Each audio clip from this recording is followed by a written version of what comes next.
자본주의를 살아가는 지금 이 시대를 흔히 황금만능주의라고 합니다. 돈이 엄청난 가치, 파워를 가지고 있다는 거죠. 오늘 설교 본문이 다루는 내용은 연보입니다.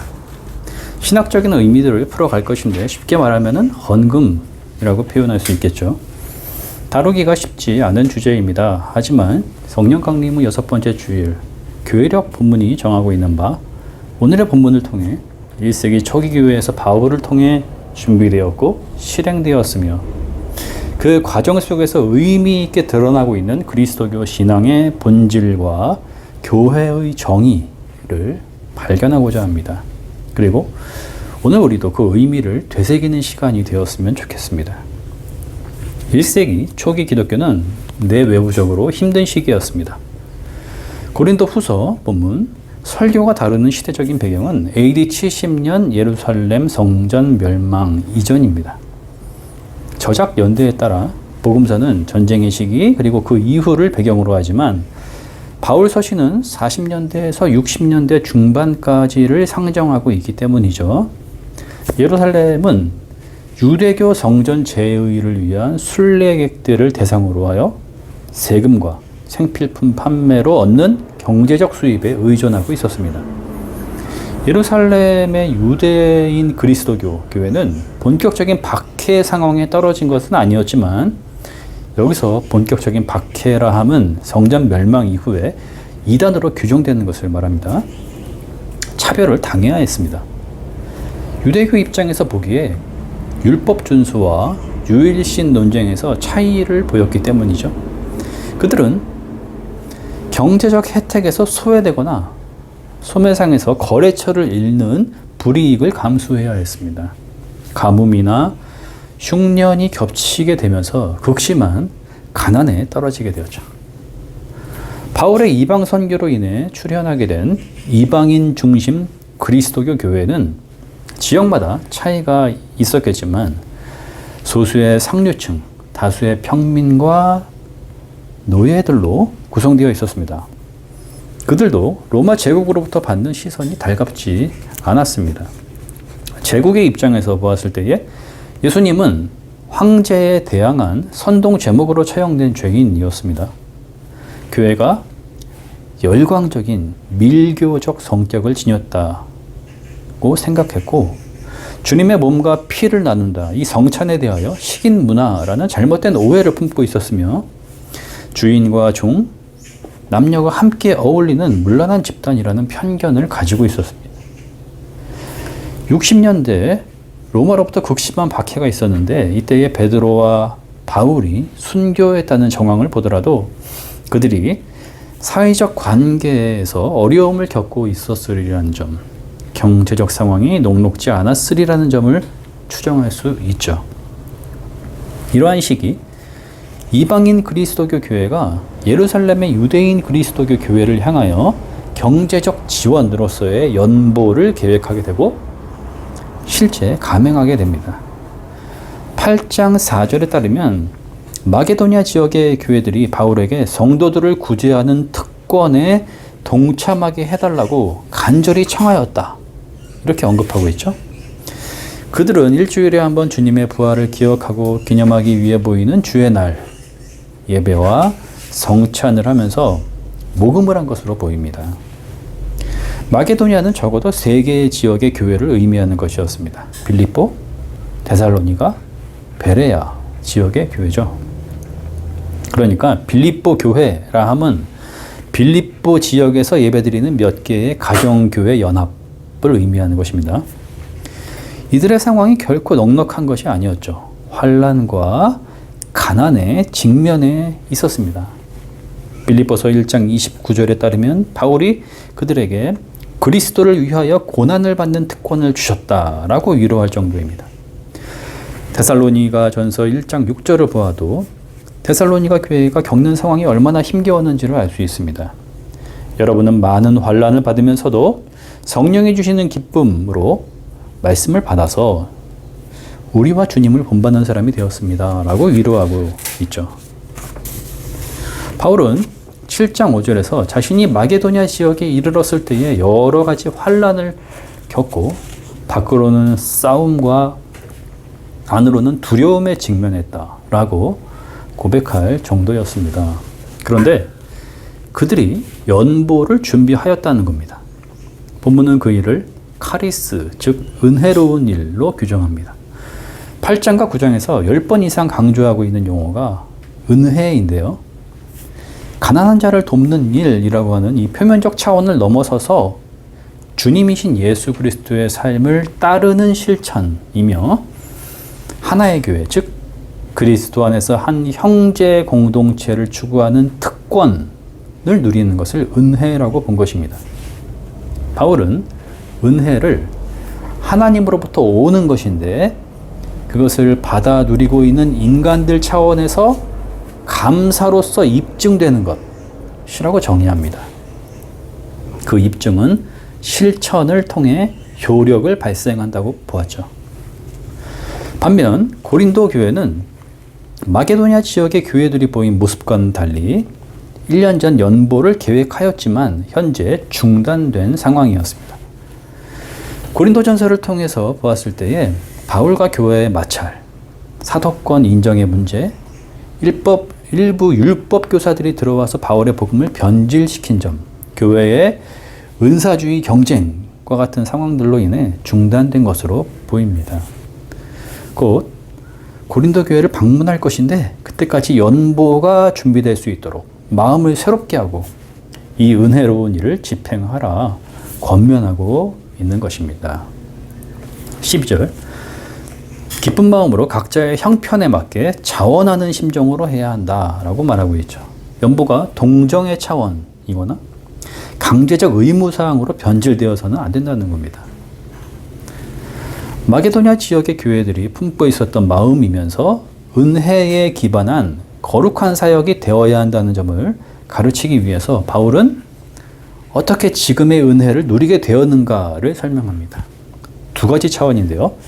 그 안에 신앙의 본질을 담아내고 있습니다. 첫 번째는 예수 그리스도께서 우리를 위하여 가난한 자가 되셨다라는 그리스도론입니다. 여기서 그리스도론이라는 신학 용어는 그리스도는 누구이신가 라는 의미를 드러내는 말입니다. 바울은 유명한 그리스도의 찬가 빌립보서 2장 6절에서 8절에서 성도가 품어야 하는 주님의 마음을 아름답게 전한 바 있습니다. 그는 하나님의 모습을 지니셨으나 하나님과 동등됨을 당연하게 생각하지 않으시고 오히려 자신을 비워서 종의 모습을 취하시고 사람과 같이 되셨습니다. 자기를 낮추시고 죽기까지 순종하셨으니 그 십자가에서 죽기까지 하셨습니다.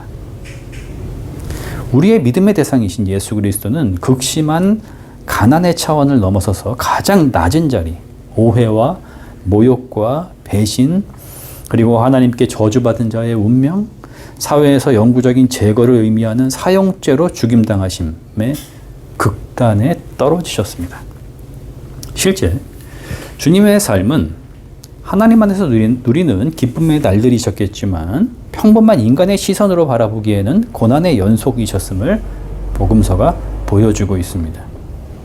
태어나면서 겪으신 죽음의 위협, 이집트에서의 피난살이, 기반이 없던 나사렛 동네에서의 정착, 마지로서 가정의 경제적인 문제를 책임지셨던 날들, 아마도 주님은 공생의 전에 목수일 혹은 석공일과 같은 직업으로 일을 하셨을 것인데 당시에 실업이 만연했기 때문에 인근 지역의 큰 공사장에서 노동을 하시거나 많은 이들이 하고 있었던 하루 일용직 날품팔이를 하셨을 것입니다.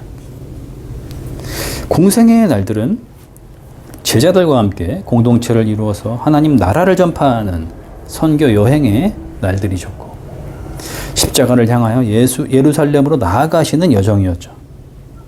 예수께서는 마태복음 8장 20절에서 여우도 굴이 있고 하늘을 나는 새도 보금자리가 있으나 인자는 머리 둘 곳이 없다라고 하셨습니다.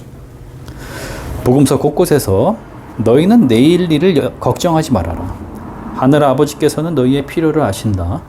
마음이 가난한 자는 복이 있다 라고 말씀하심으로써 가난한 삶의 정황을 드러내셨습니다.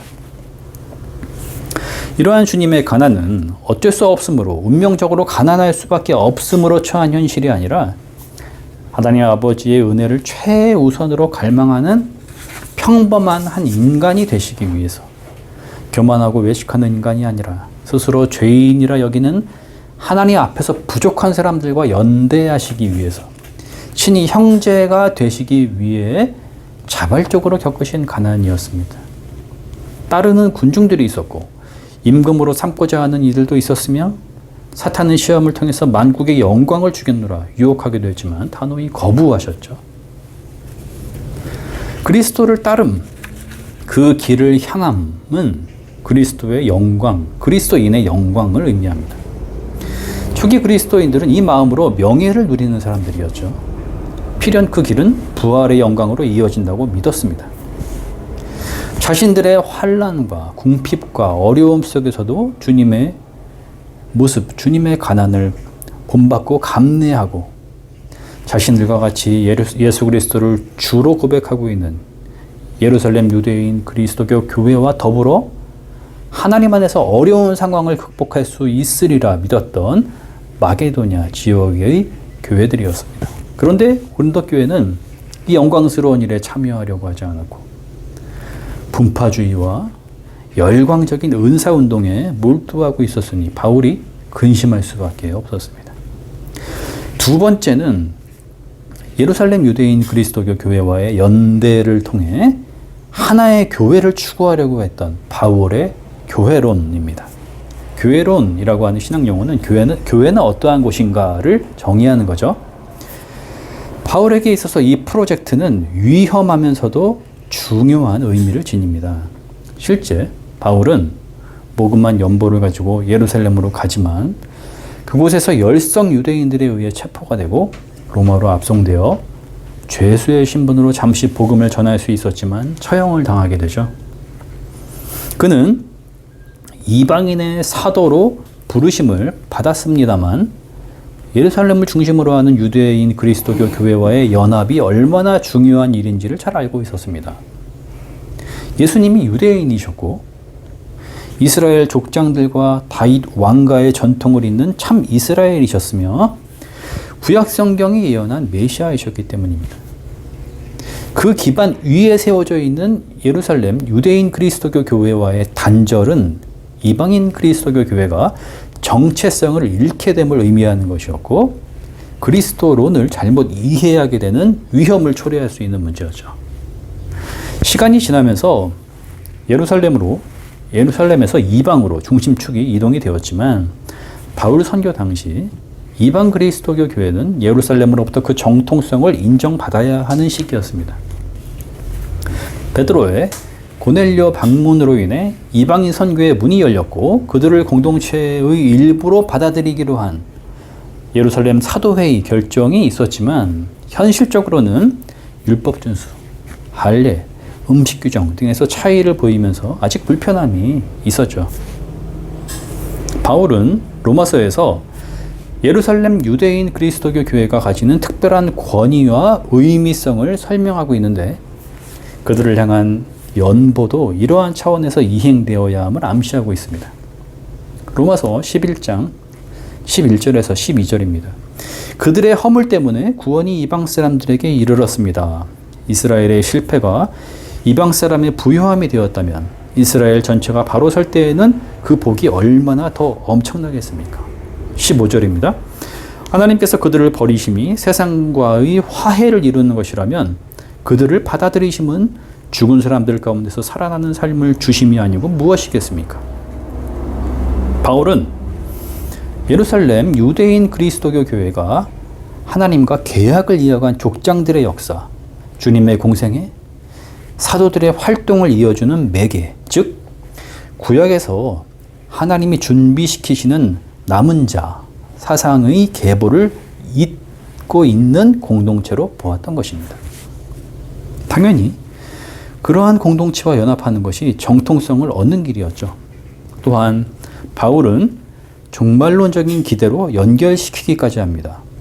예루살렘의 회복을 죽은 자들의 부활, 곧 주님의 재림과 부활 신앙이 완성되는 때로 여기면서 그 회복의 중심에 예루살렘 유대인 그리스도교 교회가 있다고 여긴 것입니다. 그들과의 연합은 하나님 나라 완성을 향한 거룩한 사역이 되는 것이었죠. 바울은 13절과 14절 두 번에 걸쳐서 그리스도인의 평형을 이룰 것을 강조합니다.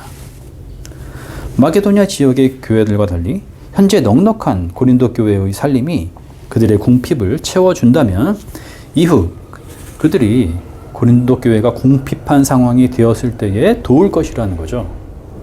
15절에서 그렇게 해야 하는 당위성을 구약 출애굽기 16장 출애굽한 이스라엘이 광야에서 메추라기와 만나를 공급받은 사건으로 돌리고 있습니다. 하나님이 거룩한 백성을 지키시고 남은 자와 모자란 자가 없이 모두에게 은혜를 내려주신다는 거죠. 예수님이 광야에서 줄인 백성들을 먹이실 때에 5,000명을 넉넉히 먹이셨다는 점과 초기 기독교가 예루살렘에서 시작될 때에 공동체에 모인 자들이 서로 자신의 것을 나눠주면서 내어주면서 아무도 부족한 이가 없었다는 점도 바울은 염두하고 있었을 겁니다. 오늘 우리는 초기 기독교에서 실제 일어났던 이방인 그리스도 교회가 예루살렘 유대인 그리스도 교회를 향해 연보를 제공했던 역사적 배경과 의미들을 살펴보았습니다.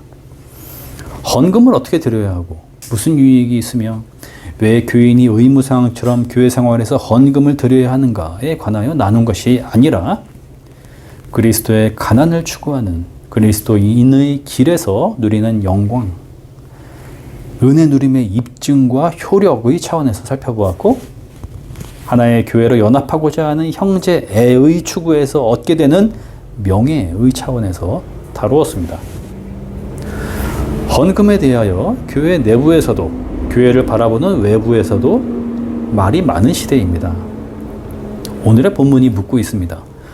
우리가 헌금을 하면서 품어야 할 그리스도론과 교회론은 무엇입니까?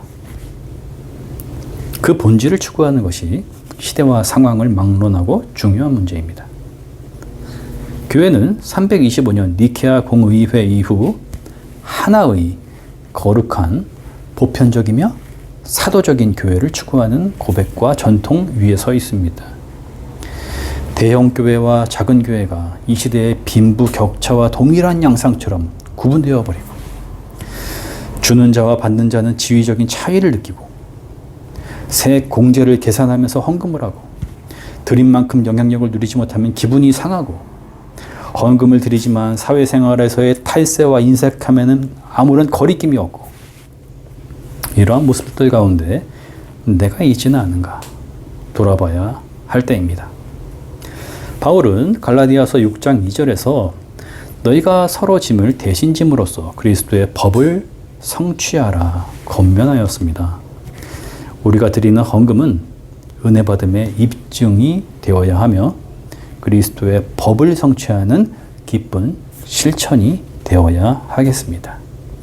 모든 지각에 뛰어나신 하나님의 평화가 그리스도 예수 안에서 우리의 마음과 생각을 지키실 것입니다. 아멘.